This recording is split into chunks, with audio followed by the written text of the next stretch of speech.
What is going on, guys? Sorry for being just a little bit late. What's going on, Andres? Dude, that's good to see you here. Hope everyone is doing well.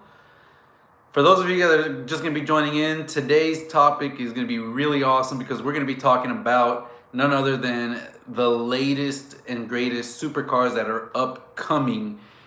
Give you guys some of the specs, the rumored specs, and what I think about them. Am I gonna get one? Am I not? All that is coming up next on the Quarantine Car Talk. So I'm gonna let people join in. And so if you're watching this rerun, go ahead and jump over to about the 2 to 3 minute mark and we'll dive right into the topic.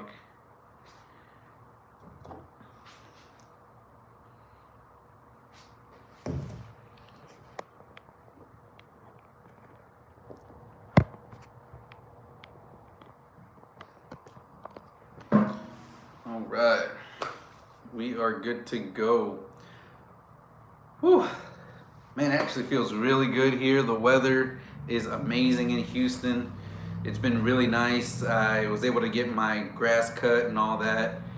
Wanted to get it all out of the way before my birthday tomorrow, so got all that taken care of. And if you guys see this behind me, I finally tested the Nitrous, and I went through everything. I tested NA 50 shot, 100 shot, and a 150 shot, all back to back to back. And I made sure that I use the Draggy to record the difference in times. And if you guys don't follow me on Instagram, go to the link down in the description below. Go check me out on Instagram. I've posted the difference in the picture of all the different runs, and you guys can see what the differences are in time-wise from a 40 to 100 and just how crazy fast that car is. So go ahead and join. If you don't follow me on Instagram, go ahead and do that now, and you guys can see the results of running the 50, 100, and 150 shot on the beautiful Camaro back that I have behind me. Oh, so you see, get a couple people joining in here. Let's just keep getting those in, and we'll get right to it. Once we get about 5 people in, we'll go ahead and dive right in and talk about the 3 cars that are the most anticipated cars coming out right now for the supercar market or sports car market, and give you guys all the specs and all that stuff. So let's just get a few more people in here. Looks like we've got nobody in here yet, but we'll just wait a little bit more.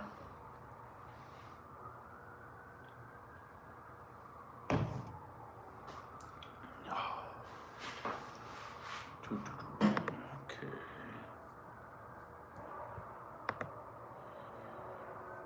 Check here.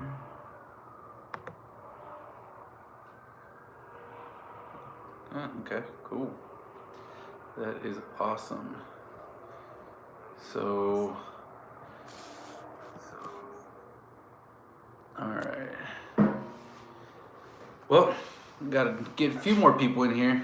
Would hate to just be talking to one person, so hopefully we can get this going and have people joining in.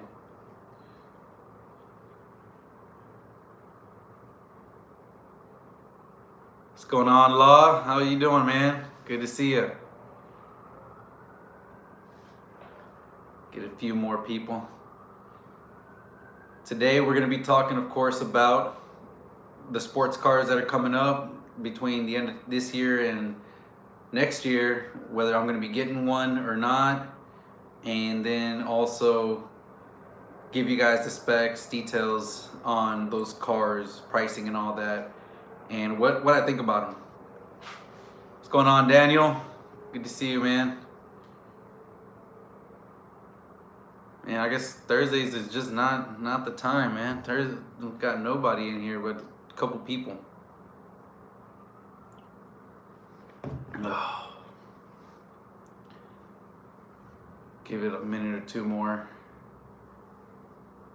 But if not, hey, we'll do the live like this and go straight to it and start talking. As people join in, we'll fill them in. And then we can talk about the Camaro back here, of course. So let's get right to it, guys. So let's start off with the one that, what's going on, Mo? How you doing, man? Let's start off with the very first one that I think is going to be the first one to come out of the three. If you guys saw the thumbnail, you know which ones I'm talking about. And that, of course, is the Dodge Charger Hellcat Red Eye. It's a long name for that car. But that car is expected to be coming out later at the end of this year. And it'll probably be a 2021 model, but they'll be at dealerships by the end of this year before the year's over. And that car is probably the most promising, I would say, as far as cars that are going to perform really well and pretty much dominate out on the drag strips and from roll races. One thing I learned, which I actually didn't know about, was that the Dodge Chargers are actually just a bit lighter than the Challengers, which are 2 versus 4 doors, which is crazy. But you're gonna get basically a demon engine in the Charger, and it's going to be putting somewhere around, it could be 797, maybe a little less, which means that you're maybe see 787 or something. But either way, it's going to be almost 800 horsepower. It's going to be insane. And I've heard rumors that it could possibly be an all-wheel drive version of it as well, which is going to be like the final send-off. I don't know if they'll make the Charger Red Eye itself the all-wheel drive version, or if they'll just have the regular rear-wheel drive and then come out with the final Halo car that'll be an all-wheel drive, you know, demon 800 and something horsepower car. And that car is going to be insane. So I think all-wheel drive, all-wheel drive in 800 horsepower would be out of this world. And if they came out with and announced an all-wheel drive Hellcat Red Eye Charger, you best believe that I would possibly try to find a way to get that car, because if, like you guys may or may not know, I just had a newborn son back end of November. He's 4 months old now, and that thing would be insane. That would be the perfect family car, and it would just be going hauling ass, be really fast, and unlike the next car we're going to talk about, wouldn't cost as much to tune or do all that other stuff. So that is why I would, if they do come out with an all-wheel drive version, and only if they come out with an all-wheel drive version, I might give up my deposit on the C8 Z06 for that car. I think that would be, just insane.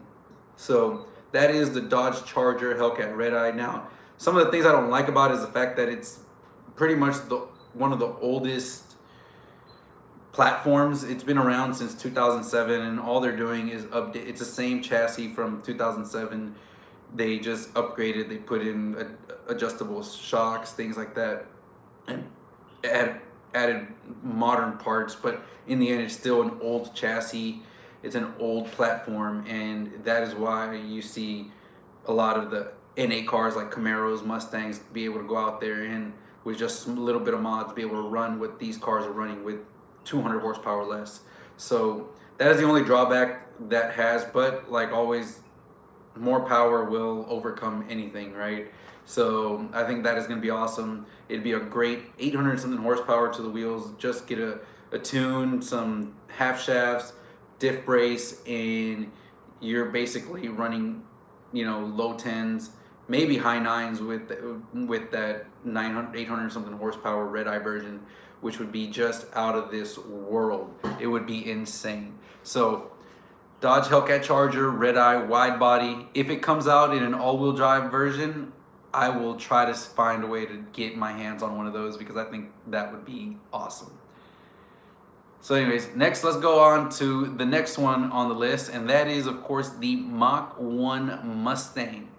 Yes sir, the Mach 1 Mustang is coming back for 2021, and as you guys may or may not know, I have a 03 Mach 1 Mustang, and that thing is awesome. I love it. Drive it around. It's more of a cruiser, just get to roll your own gears and cruise and enjoy type of car. It's not gonna go fast. It's nothing compared to the Camaro. A bone stock Camaro would probably just walk all over that Mach 1 Mustang, but it is just a nice car to drive and cruise around and enjoy driving down the street and stuff.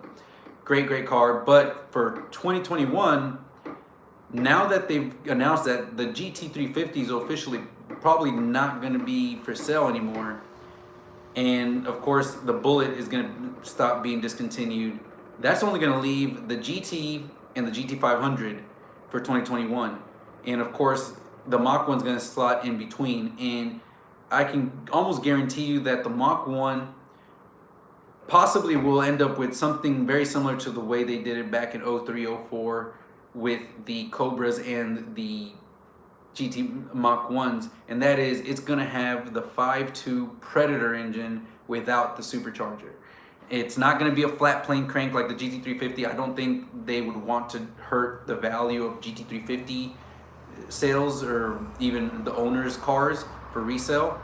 So it won't have the flat plane crank, stay strictly only with the GT350, but the Mach 1 will have the 5.2 liter Predator crossplane crank engine, just naturally aspirated, and that is going to be pretty sweet. I think that car is probably going to make somewhere in the range of the 520, 525, similar horsepower as the GT350 is making, maybe just a little hair down, 515 maybe horsepower and 460 pound-feet of torque.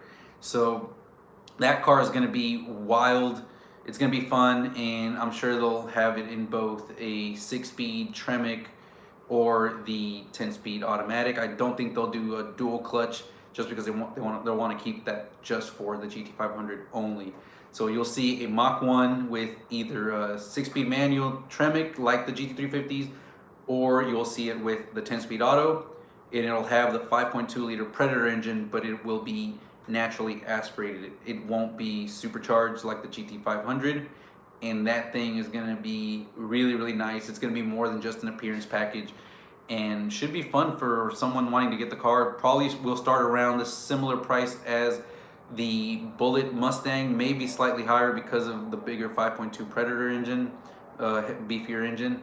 So I can see somewhere in the range of $50,000 to $55,000 for the Mach 1 Mustang, which I think would be a killer deal, probably more around the $55,000 mark.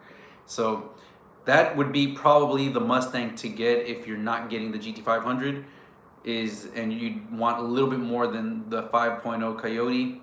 Go ahead and get the Mach 1 Mustang with either the 10-speed or the 6-speed, whichever one, doesn't matter. But you're looking at a 5.2 liter car with a 10-speed automatic. That thing's gonna move and gonna be running pretty good time. So am I gonna get that one? Probably not. I've already gotten my own Mach 1, and frankly I got the Camaro for modern cars, modern sports cars, so not gonna be getting the Mach 1.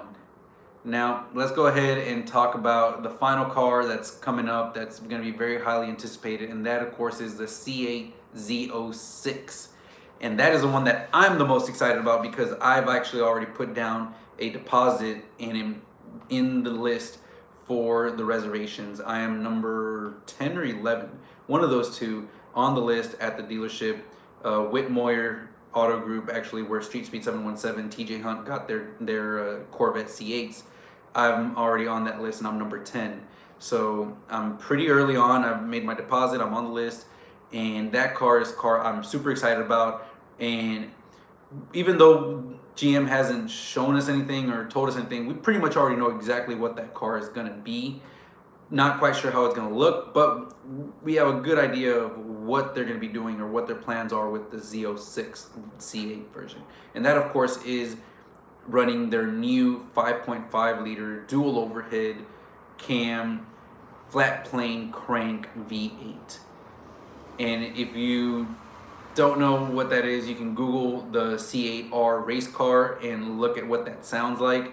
Dude, that thing is insane. You can basically imagine something along the lines of what a Ferrari V8, like a 458 Italia or the 430 F430 sound like, but with an American V8, and I can just imagine it scream and sound and rev up. Probably gonna rev to about 8,500, 9,000 RPMs, to be honest. That's what I would expect this car to be revving at. It's going to come with the DCT. I believe there's rumors that it could come with an 8-speed DCT versus the 7-speed in the current C8 Corvette. So it's pretty cool, but for sure it will have a 5.5 liter dual overhead naturally aspirated V8, guys. This is not going to be like the C7 Z06 that had the LT4 supercharged engine. This is going to be a naturally aspirated, bringing you back to the roots of what a Z06 was. Before the C7, the C6 Z06 was a naturally aspirated 7.0 liter V8. And before that, even the original CO6s and CO6 packages were just bigger displacement engines with handling packages. And that's what we're getting back to now. We're not throwing a supercharger on there. It's going to be 5.5 liters, naturally aspirated. It's going to sound amazing. Now, the problem with that car, guys, is going to be, it's going to be fast, it's going to be great, but it's going to be very expensive to tune. Very, very, very expensive to tune, if they even can tune them. Now, I don't know if this is true, but I did see a comment, someone mentioning in a previous YouTube video that I saw on people working on twin turbo kits for their cars, that these new computers on the C8s are requiring two-factor authentication and all these kind of randomized keys and I don't know what else to be able to get into the computers. So it might be somewhat impossible to tune the stock ECUs on these cars. I know they did it with the ZR1, and that was kind of the same. That has the same E99 computer, but it's going to be interesting to see how they're able to do it with the C8. If they can do it, then it's going to be awesome. If not, I still think the 5.5 liter V8 in naturally aspirated form will make about 620 to 640 horsepower. I think you're going to see almost similar horsepower compared to the supercharged version, and that's still going to be plenty enough for that light of a platform and that kind of car. So I think that's going to be really, really nice. Now, hopefully they can find some way of either going through piggyback systems, something similar to the way the timing box with the Lingenfelter's timing box do. For guys that want to run nitrous and don't want to tune their car, you can get this timing box and just pull the timing using the timing box so that the car's still running safe and all that. So I think that's something that you'll be able to do with the C8, even with the new C8, with everyone that's throwing nitrous at these cars. I would assume they're using the same LT engine, so probably can use the LT1, LT4 Lingenfelter box like the one I have in my Camaro to pull timing and install that on the C8, and then just leave the engine stock, turn up the 100 shot, 150 shot, and just crank up the timing that's being pulled, and get yourself a little standalone fuel cell, put it in the front trunk if you want, or in the back trunk. I mean, there's plenty of space in those C8s. And then do something like what I did, standalone fuel cell, nitrous, and you can spray it down with 150 shot and have it pull timing on a bone stock car. So that would be pretty awesome, and probably what I would do if I do get the C8. The first thing I'll do is probably try to add nitrous to it and do that, and that way I don't have to worry about tuning or anything like that. I can go and just adjust everything based off of jets and look at the AFR. So that's probably what we'll end up doing.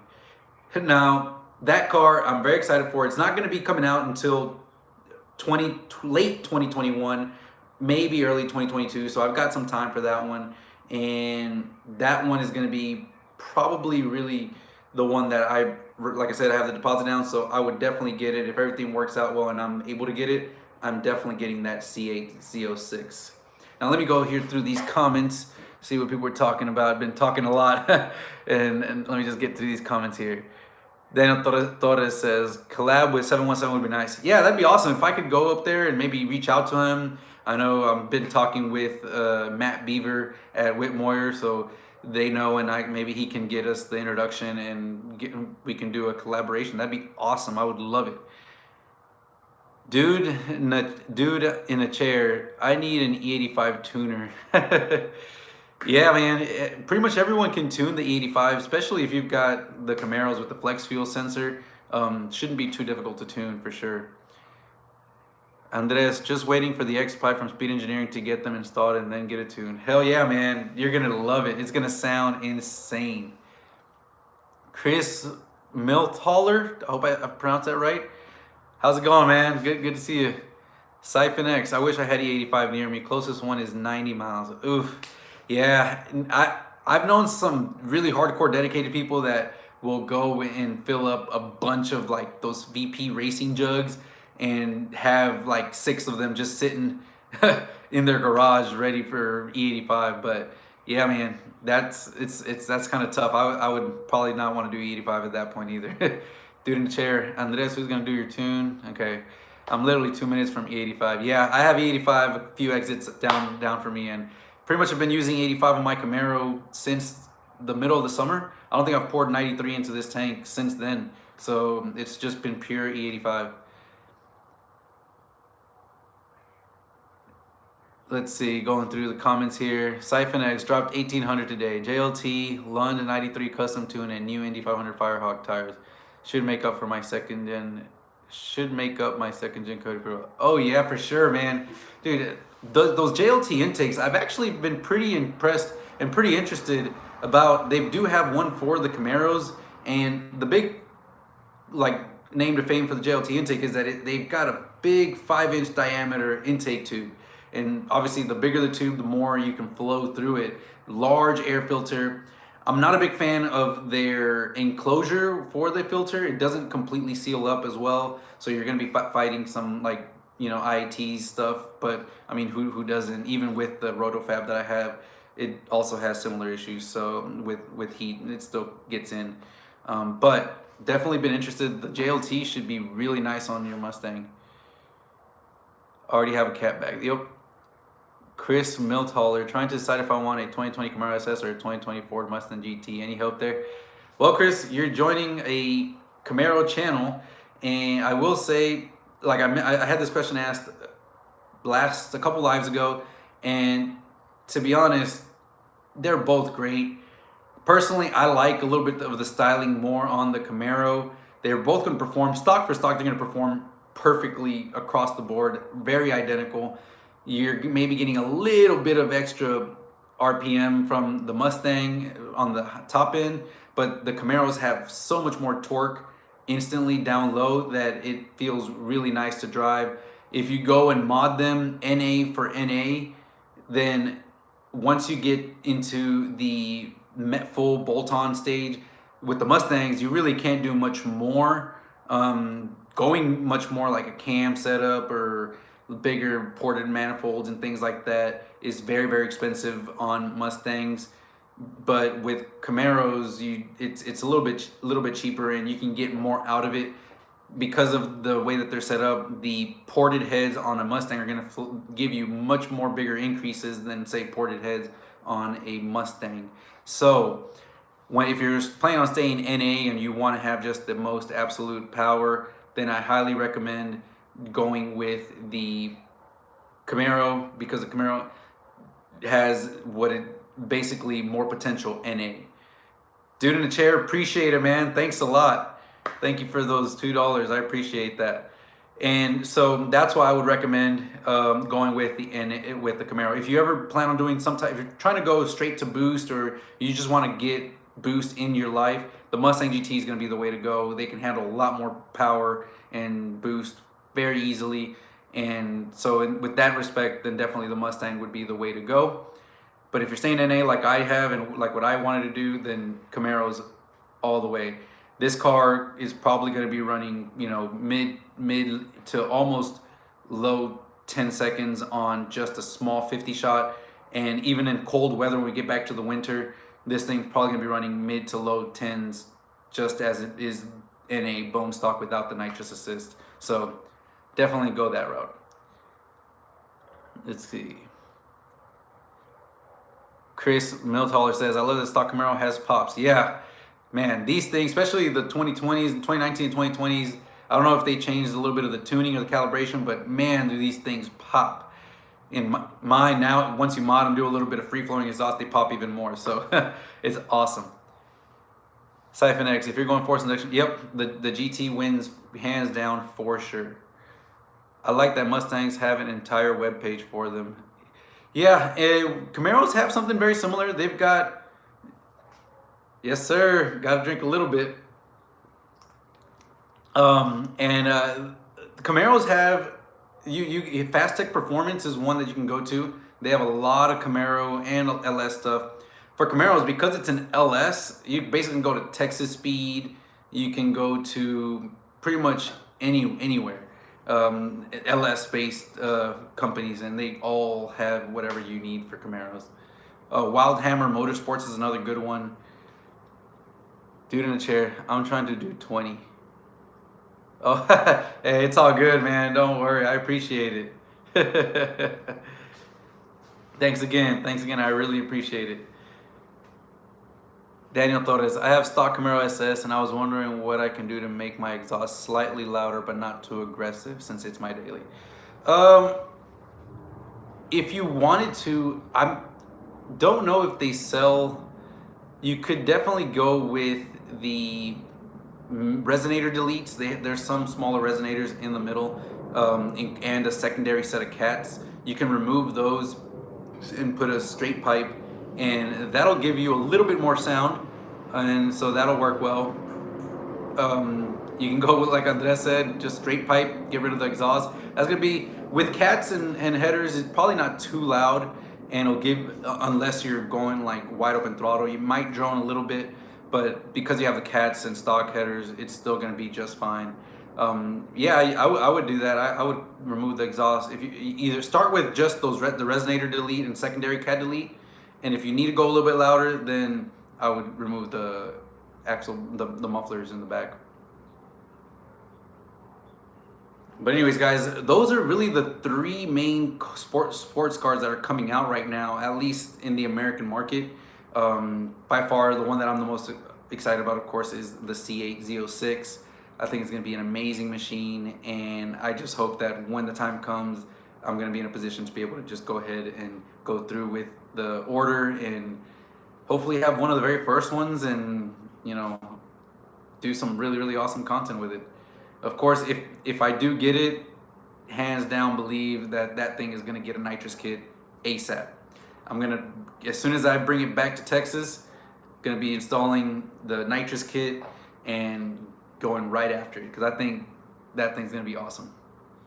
Chris Milthaler, I test drove a 2020 Mustang GT and Grabber Lime. Pretty impressed. Haven't drove the new Camaro SS yet, but I want to before making a decision. I've owned both, but not a V8 though because of insurance. Yep. Yeah, man. I think you're gonna feel the torque on the Camaro a little bit more, but overall, it's still going to be very even across the board. It's going to be a big matter down to just preference and what you personally like more, one or the other. You really can't go wrong with either one. Siphon X, I did catch can exhaust on the GT, kept stock headers, and it got a good bit louder, but not super loud. Yeah, as long as you keep the cats, you're gonna be just fine. As soon as you remove catalytic converters, guys, it just becomes another animal. The car back here, whenever I did my headers and removed the cats and the whole secondary cats and pretty much just left my stock axleback muffler, it was so much louder. Luckily, because I had the MPP dual mode exhaust, I was able to basically turn the valves off, and it was more manageable. I can actually turn the car on at 5 a.m. in the morning, drive out of the neighborhood, and I'm not going to be waking up all my neighbors, or come back into the neighborhood, you know, late at night, and I'm not going to be waking anybody up. But that's the benefit of having the dual mode exhaust. I'm able to do that. And that is one reason why I don't remove the stock axlebacks. A lot of people say get rid of it, you know, save a little bit of weight, and you know, get more flow, but I rather just keep that feature. Let's see what else we got here. Felt a little bit of lag before it got into power band. Yeah, Chris, and that's part of just the way the Mustang is, and the dual head overcam setup. They don't make as much torque as you would with a V8 like you see in the LS engines. That's why Mustangs, I believe they're rated like the GTs are 460 horsepower, 420 torque. So they're 40, a difference of 40 between the torque and the horsepower, whereas these LT1 engines stock are 455 horsepower, 455 pound-feet of torque. So equal torque and horsepower.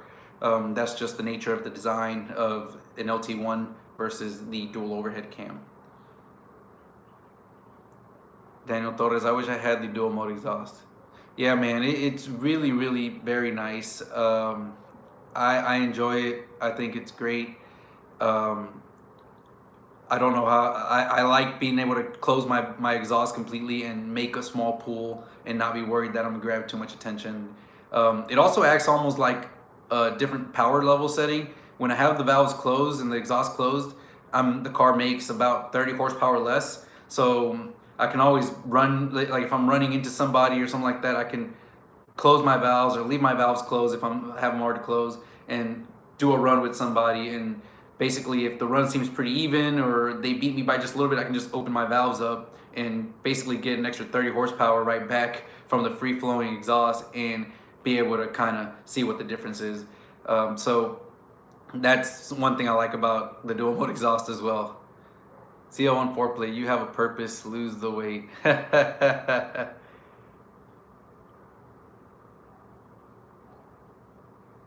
Chris Milthaler, do you have a back seat? If so, should you do a back seat delete?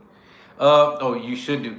Yeah, I still have my back seats in place. Now I have taken them out when I've been at the track. I've done the passenger seat delete and the rear seat delete.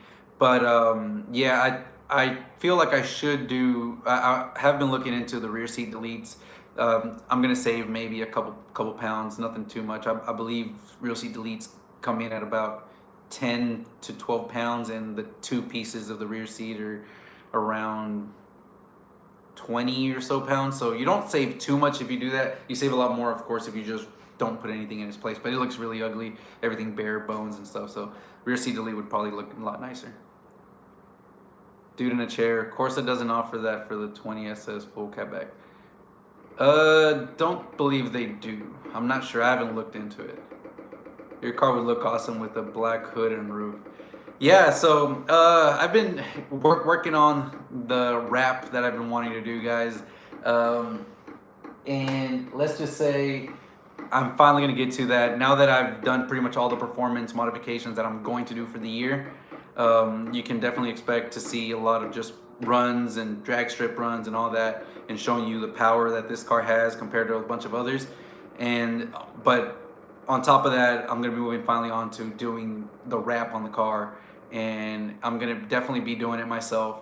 But I'm not doing a full car wrap. I'm actually doing kind of like a theme design, and I think it's going to be cool, and it's going to keep along with the theme of white and black, so don't expect a color change or anything like that. The car is going to be still white and black, but just have nice design and graphics on it that should make it stand out, which I don't know if it'll be a good thing or a bad thing, having it stand out that much.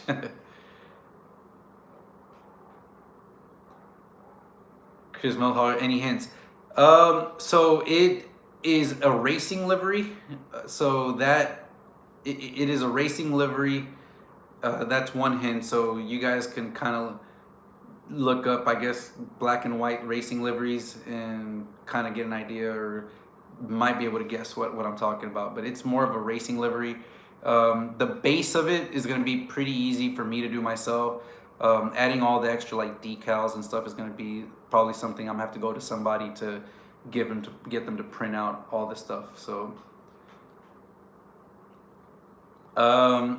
it will definitely have my logo, my Shield logo, like you guys see on my shirt. It will definitely have that. Hey, appreciate it, Daniel. Thank you so much, man. You guys, you have a good one. Man, make sure if you haven't, check my Instagram, because I posted a lot of cool stuff, especially today, because I actually finally tested this Nitrous kit, and I tested it the whole way. I've already basically sprayed this thing with a 50 shot, a 100, and a 150. And man, oh man, let me just tell you, I thought Nitrous was gonna make a difference, and I knew it was gonna make a difference, but I was not expecting the difference in times that I got by running the different shots. Oh my goodness, it was insane and felt so good. I could see why Nitrous is addicting for sure. So it was insane, guys. And I'll definitely have the video out of that sometime, maybe Saturday, probably Saturday. I'll have that video out of me going and testing and showing you guys just what difference the different shots make. and I of course I data logged everything and was gonna make sure that everything was perfect and sent all those logs to my tuner Pat G so he can review them. I'm not going to be spraying it, at least with the 150 shot, anytime soon. Might leave the 100 shot, everything looked pretty good. The AFRs were good. There was no knock. So I have it on. I put back the 100 shot pills in the car, and it should run very good. And I should be able to use it this weekend if something happens or something comes across. But the 150 shot, I'm working on my tuner to kind of dial everything in, and he was also going to be looking over my NA log to make sure that all that is dialed in, and then the car's going to be good to go. I already kind of have an idea of what pills to use for what, and it's just going to be a matter of getting it out and trying it at the track and seeing what it does. I did go ahead and pull 2 degrees for every 50 horsepower, and we can probably kind of play with that and maybe remove 1 degree or 2. So for 100 shot, instead of a 4 degrees of being pulled, I can maybe pull just 3 and give myself a little bit more power and still be safe because I'm running the C16. But man, guys, I'm excited to show you guys that video because it was so much fun, and really you can tell whenever the car wakes up, it is insane. 99's nightmare.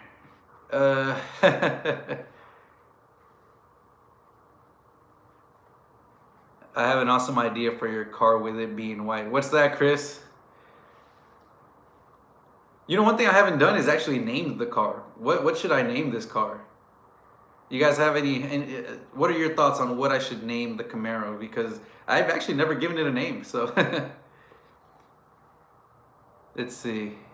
You ever thought about upgrading your side markers to LED side markers from Dow Dynamics?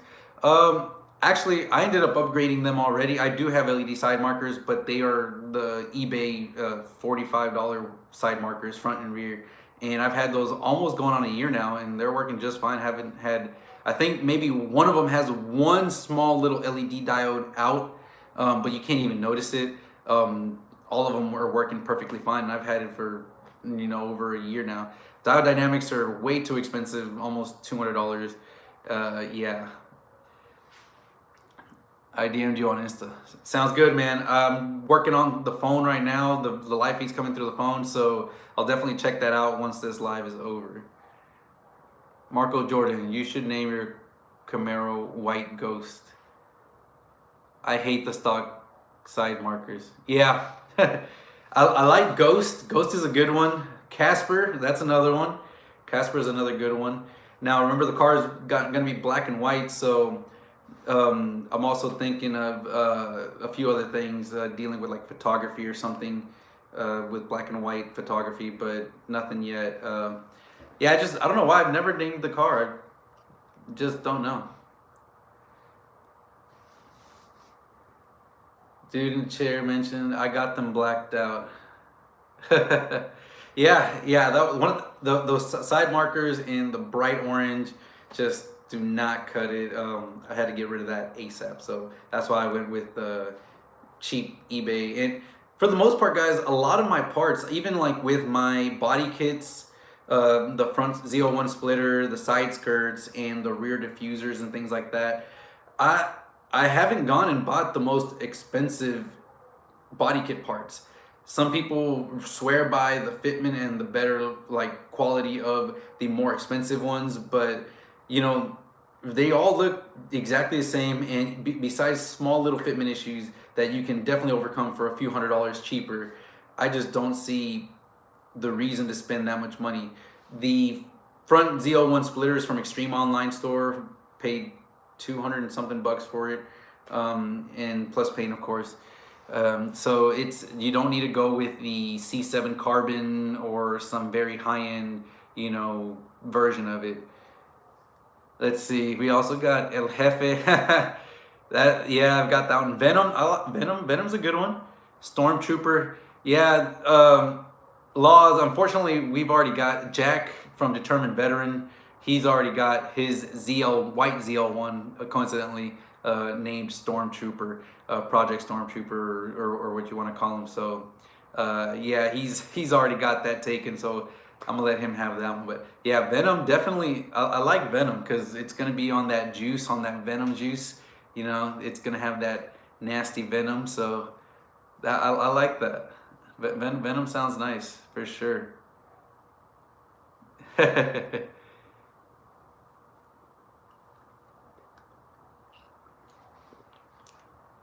Anyways, guys, you guys got any questions for me, anything like that? I will say that on average, you can expect, and if you Google this, most places you'll see, they'll tell you that pretty much you can expect about a half a second, give or take a little bit, from for every 50 horsepower that you add in a nitrous shot. So like, let's say you ran a 12.5 down this drag strip and then you put a 50 shot of nitrous, then in theory, if everything's dialed in right, you should run in 12.0. You should drop about half a second. So with that being said, and then if you went with the 100 shot, then and you were running a 12.5 naturally aspirated without the nitrous, then it would be almost a full second. So a 100 shot would be about a full second off your quarter mile time, and then so forth, right? Just say that when I tested this thing out, it was pretty much dead spot on in terms of the timing and the time the time difference between the naturally aspirated and every individual 50, 100, and 150 shot. Yeah. Dude in the chair, Venom is taken. Okay, oh, well, never mind then. What was your out the door price of the vehicle? Chris, so I bought this car back March of 2019, and at that time, you know, it was a brand new model early in the year. There weren't really that many incentives, but my out the door price for the car with financing and everything came out to a little over 39,000, so like 39,100 and something dollars. The car I got at 36,000, I believe, and then the other 3,000 was in tax, title, and the small, you know, financing charge that they're going to be giving me over the life of the loan. So it's really, I got pretty much almost 0% interest. So it's it wasn't a bad deal. I thought it was a great deal, and that's the only reason I actually jumped on it, to be honest. At that time, I still had a Pontiac G8 that was pro charged, 700 horsepower, and that thing was about to start making some steam. But I really liked the way these look, and I really wanted to have something different and something that was going to go faster. So that's why I went with this. Let's see, we've got Marco Jordan. You think the C8 Z06 is going to be fast? Man, that thing is going to be stupid fast. The Z06 C8 Corvette is probably going to be running 10-second quarter miles out of the gate, and it's going to be an amazing track car. That thing's probably going to run laps around the GT500 on a racetrack, and so that thing's going to be definitely fast. Chris Miltaller, that's not bad at all. Yeah, man, it's not the fully loaded. It's not a 2SS, it's a 1SS, but it comes with, of course, the 10-speed, that's an option, the sunroof, and the dual mode exhaust, which is really the only main things I wanted. The only thing the 2SS had that I probably would have wanted was the heads-up display, but even then, you don't really use that. So, and the windshield replacements for cars with heads-up displays is way more expensive. So it's actually cheaper to get this way. And I do plan on getting leather seats or replacing the seats. So that's something that you can easily do and make it look like a 2SS. That Mopar V6, hey George, what would you say 2019 Mustang GT used is worth now? Depending on how many miles it has, if you're looking into the used car market and are looking for a Mustang GT, I recommend just going with a 28, looking for a 2018. It's the exact same thing, and you're gonna be able to find that a couple $1,000s cheaper with the same miles and everything. The 2019 is just the next model year of the exact same car, similar to the way the 2020 is with this 2019 Camaro. I would say a used 2018 5.0, if it's got the 10-speed, probably in the low 30s, maybe high 20s, 28, 29, if it's got some miles in it, you know, 15,000 miles. So that's where I would kind of look at. And then it also depends, of course, if it's a premium package or not. You can add a couple $1,000s here or there on that price. Chris Mildholler, I'd always get the 1SS because you can always add your own seats and it's a lot cheaper in the long run. Yes, sir. Plus, the 1SS is way lighter. My car with me in it down the drag strip, race weight is about 3,670 pounds or so, 75 pounds. So it is under 3,700 pounds with me in it, and I weigh about 200 pounds. So this car is really light, especially once you put the drag pack and all that.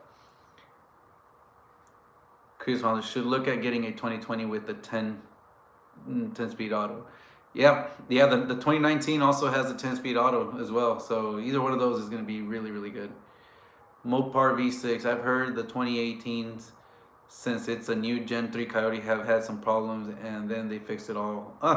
Well, I don't follow that too much, but if that's the case, then definitely might be a better option to spring for that 2019. You're right. Wasn't aware of that, but if that is the case, for sure, definitely go with the 2019. And I think you could find one probably around low 30s, depending if it's a premium package or not. So that's what I would expect to pay for a 2019 with, let's say, 15,000 miles, low 30s.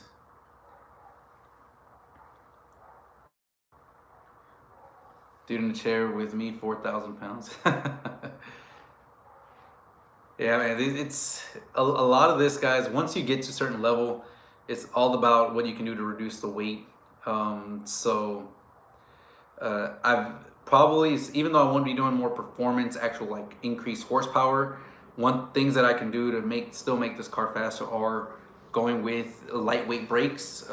They sell the whole front brake setup for these cars that reduce about a total 20 pounds on each side of rotating mass, which is very, very, very much almost multiplied by 4 or 5 and equate to almost 100 pounds on each side. So 200 pounds of weight loss. That itself is probably worth a couple tenths down the drag strip. But they're pretty pricey. They're over $1,000. But that's what you get into once you start like getting into a certain level, and you don't want to get past that horsepower level. Especially because I have a stock bottom end. I don't want to get it anywhere over 700, so I'm going to be keeping it under the 150 shot and under 700. So once I get to see the limit of that, if I want to go faster and not add power to the engine or stress to the engine, then I need to start looking at weight reduction. ZL1 4Play 1LE is great buy and comes with a lot of options. I almost pulled the trigger on buying a blue 2018 with the black hood. Yeah, man, the 1LEs are sweet. They're really nice. They're if you can get nowadays with the newer cars with the manual transmissions, they have no lift shift. They have all kinds of different settings that basically make driving a manual super easy, and even racing a manual super easy. So that is definitely an option. You see a lot of manual guys running great times at the track, and even just down the street. I can honestly say I am not an amazing manual driver. I know how to drive manual, but I would never say that I'm able to just roll my gears at wide open throttle and blip it and do all that. I'm not that much of an advanced manual driver. So that's why I won't take the Mach 1 to the drag strip and see what it runs, because I feel like I would probably mess up a shift or do something like that, and I don't want to damage or mess anything up on that engine and that car. So nowadays, though, the new cars, all of them, you can do no lift shift. You can do pretty much everything and get these cars rolling and be just as quick as automatic cars are. And by the way, I've also heard the new 2021 or 2020 1LEs will be available with a 10-speed auto as well. So just the way that they announced the 10-speed auto for the ZL1 1LE, they now will have the 10-speed automatic for the 1LE version of the SS in the 2021 model year, I think. Let's see, what else we got?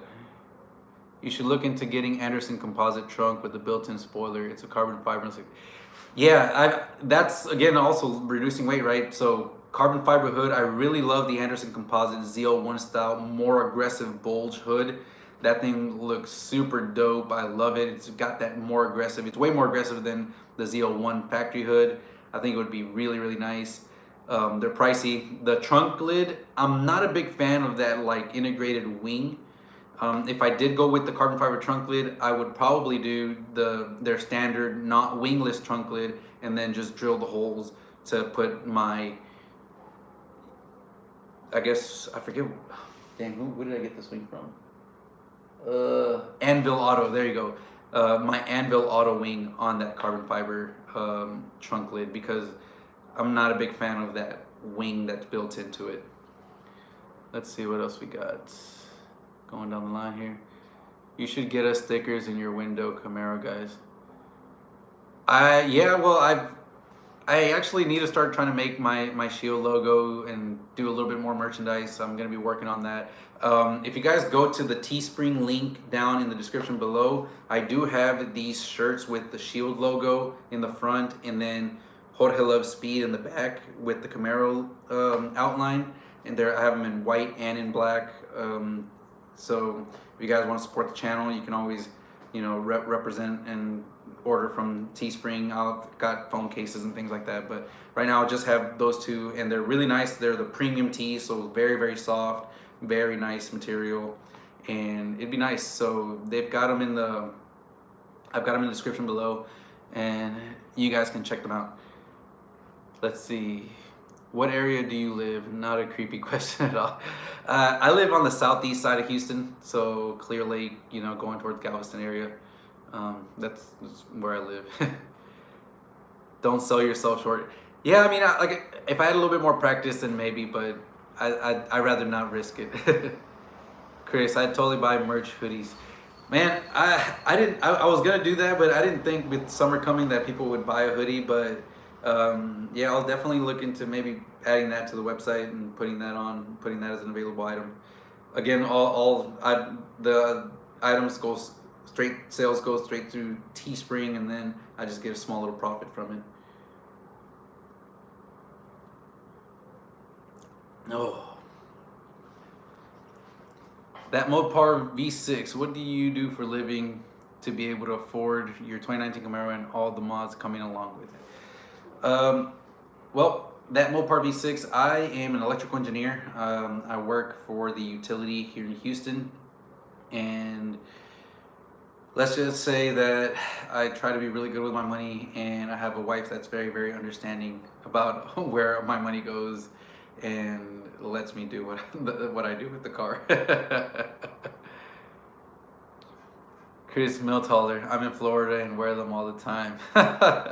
Well, you know, I'll definitely let you know once the hoodies are up on the site. I really appreciate it. Dude in a chair, he's a Centerpoint Triple OG employee. There you go. Yep, I do work for Centerpoint, and it's nice. I enjoy it. I love working there, and you know, I enjoy what I do, and I enjoy spending the money that I earn. Chris Milthaler, you have a wife? She's never on the channel. Yes, I do have a wife, and I have a 4-month-old son. She doesn't like to get on the camera too much, but yeah, she supports the channel and everything, but she tries not to, she doesn't, she's a little camera shy, but eventually I'm sure she'll come around to being on the channel a little bit more. I'm gonna have to get her to do a few videos with me, especially if I want to do rolling shots and get this car spitting flames out the back of the exhaust. I'm gonna need her, you know, driving in the other car and stuff like that. So that's cool though. Happy wife, yep, exactly. You gotta have a very, very happy life by having a happy wife. That is very true.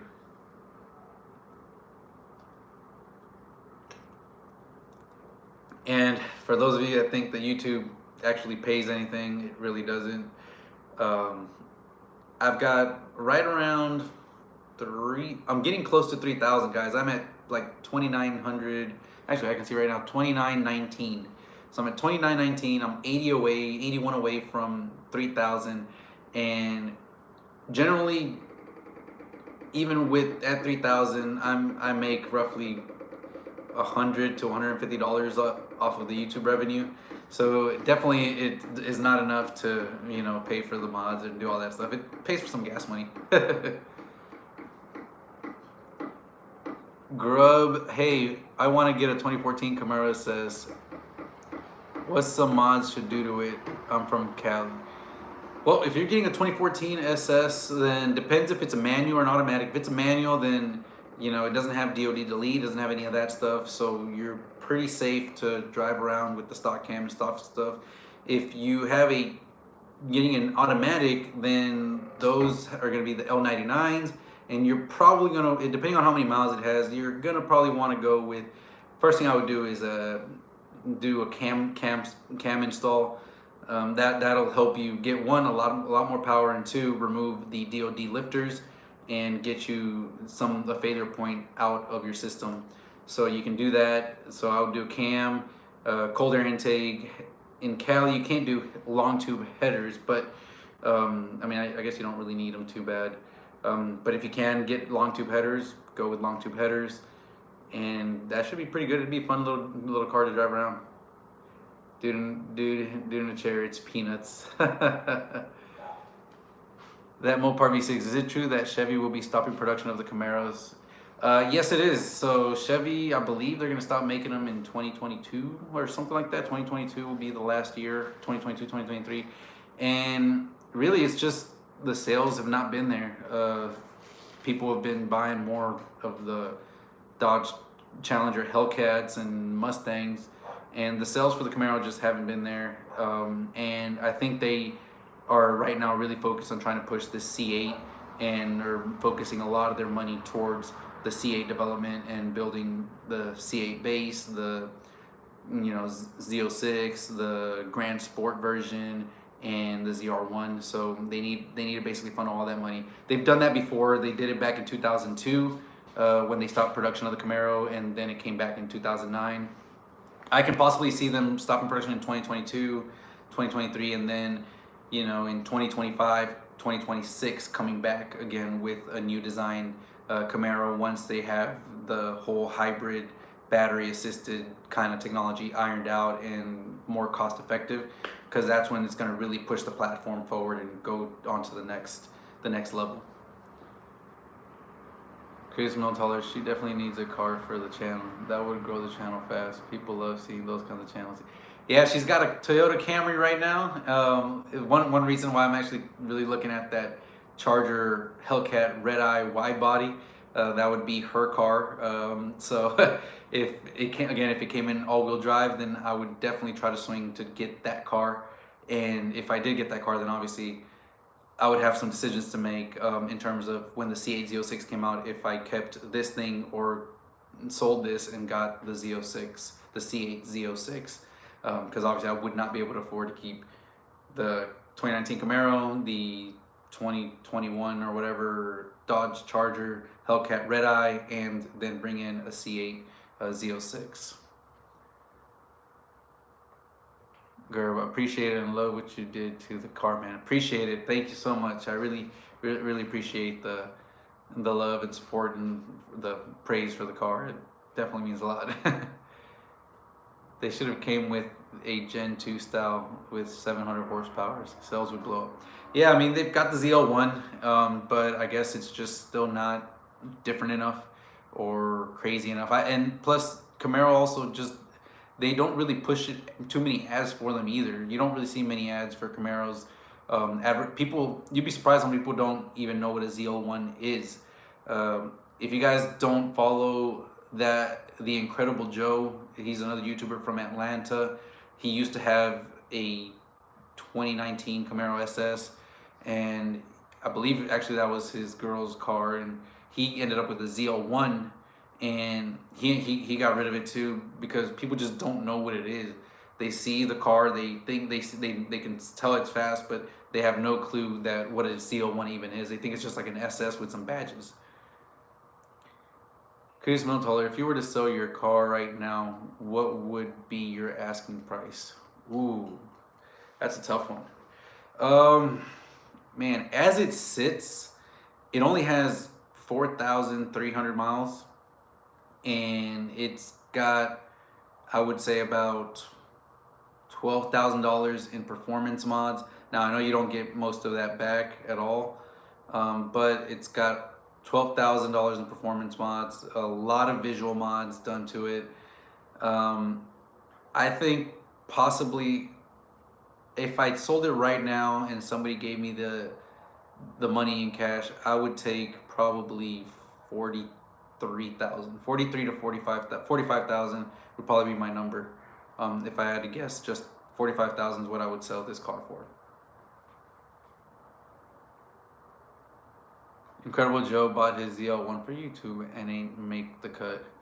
Yeah, and he took a big leap of faith. He swung for the fences, and you know that's one thing that happens when you are running a YouTube channel or trying to make something happen. You try to take some swings, and you basically when you focus so much and try to do something for that one specific thing and it doesn't work out, then obviously you've got to make some changes. And so unfortunately for Joe, he had to get rid of the ZL1 because it didn't pan out. It didn't give him the gains and the profits that he thought it would. He had to get rid of it. When it comes to like my stuff, and that's why I tell a lot of people, young, especially young YouTubers barely starting out, when you are starting YouTube, don't try to get mods or do things to the car to make videos.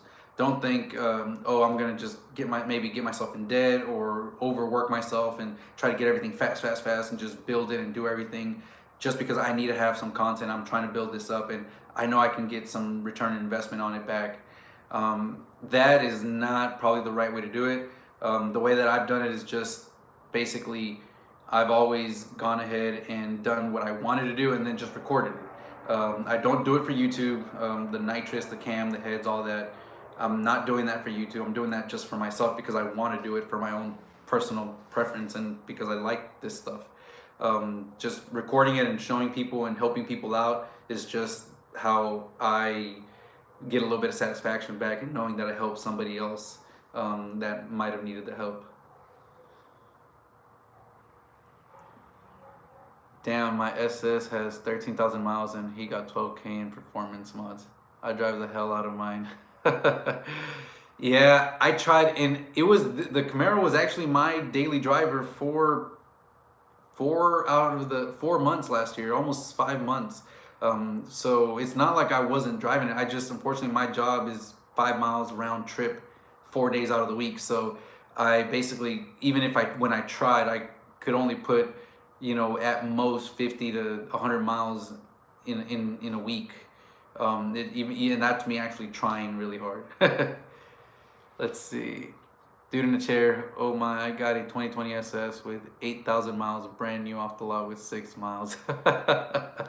Yeah, man, like I said, I want to drive this more, I really do, and even if it was a daily driver, the miles just wouldn't go up, if at all, just because of my work commute's very close, and it's hard to put those miles. I'd have to really go out and drive around town just aimlessly and stuff like that. Maybe when I start taking road trips, I'll start putting some miles on it. Chris Miltaller, what are your monthly payments? I am right on about $600, a little over $600 a month on the car, and I gave 0 down. Let's see. You plan on boosting your car? Not this year, at least, or not for the foreseeable future. I think maybe next year I might build the motor, and once I build the motor, then I'm gonna have to decide at that point if I'm gonna want to keep the Nitrous and just have a built motor for Nitrous, or if I want to go ahead and do maybe twin turbo setup, and I could sell the Nitrous kit and get the twin turbo setup. So we'll see how that works out.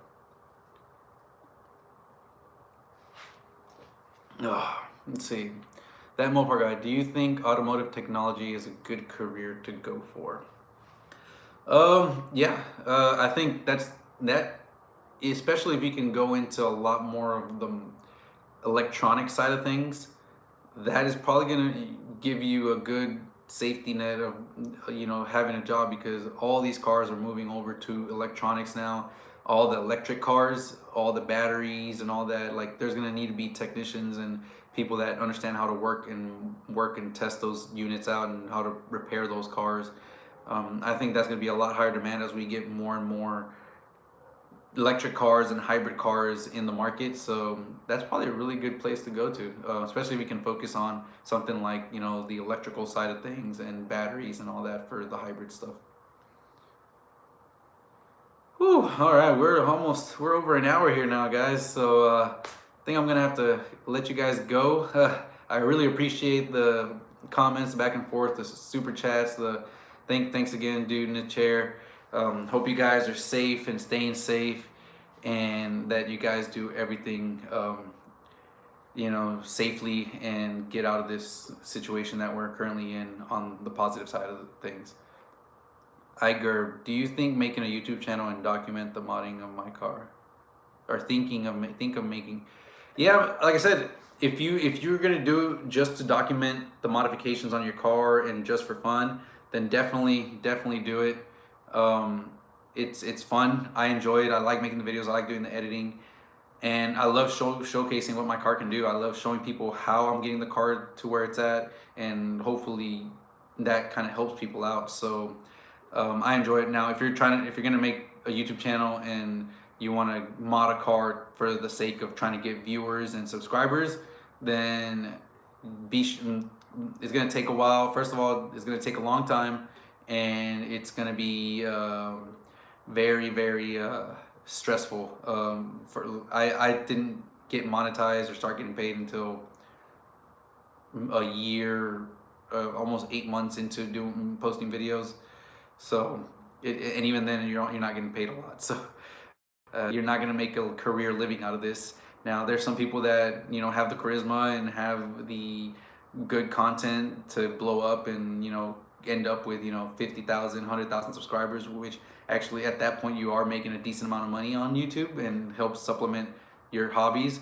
And I would be lying if I said that's not one thing that I have as a goal for YouTube, is to get to that 50,000, 100,000 subscriber range, so that I can feed and fund my hobbies and not have to use my job for that. And so that's gonna be, who knows, years down the line. Chris Miltall, I'm turning 20 here shortly, and I went and drove 3 hours away to get a 2020 GT because I got approved, and I talked them over the phone before going. Then they wanted 10K down for $650 a month. That's ridiculous. Nah. Found that part out after driving 3 hours. That's horrible. Yeah, no, man, don't do that. And what I recommend, because you're so young, if possible, if your parents are willing to, have them help you co-sign on the first car. There's nothing wrong with that. You're going to be able to get a much lower interest rate, much better terms of financing, and it'll be just like your name wants to be on it, so you'll get your credit and be ready to go for when you get another car. And 14% interest rate. Oh yeah, no, I would have just left. Can't have a co-signer.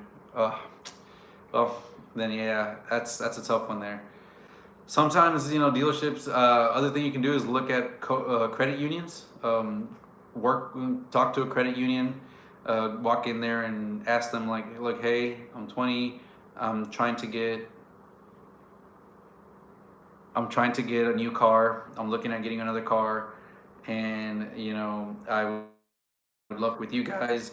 This is the car I'm trying to get. This is the price that a dealership sells it to me for, and then see if they will pre-approve you for that and get all the terms at the credit union first. And then once you do that, then just walk over to your dealership and say, I want that car, and they'll go ahead and try to get you to do financing. Be like, nope, I got my own financing. So and show them the pre-approval letter for your financing, and you'll be good to go. That's probably be a better way if they're trying to give you that kind of high interest rates. Dude in a chair, Jorge, I'll see you at Baytown soon, sir. Likewise, I appreciate it. You have a good one. Anyways, guys, I'm also out. It's getting late. This is running really past.